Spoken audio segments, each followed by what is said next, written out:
Foi un mariñeiro que traballaba na zona que deu a voz de alarma pouco despois das 10 da mañá ao ver o que semellaba unha embarcación prácticamente afundida. A realidade, un narco submarino na ría da Arousa localizado a unha milla mar adentro fronte ao porto de Vilaxoán.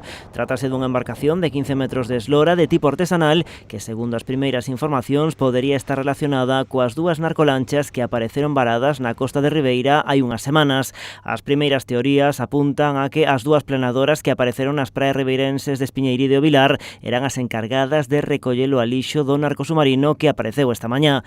Ata a zona onde foi localizado achegáronse efectivos da Garda Civil e de Vixilancia Aduaneira que xa se fixeron cargo da investigación. Tamén unha embarcación de salvamento marítimo que servirá de apoio para traelo a terra.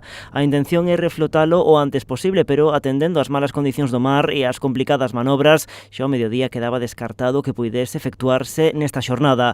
Unha vez recuperado, o primeiro paso será levar a cabo unha completa inspección interior para comprobar se leva carga. Todo apunta a que non hai persoas no seu interior.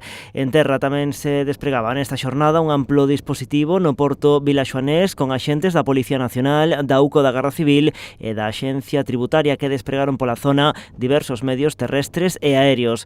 Este é o terceiro narcosubmarino que aparece nas Rías Baixas. O episodio máis recente remontase a 2019, cando unha destas naves era localizada na ría de Aldán con 3 toneladas de cocaína.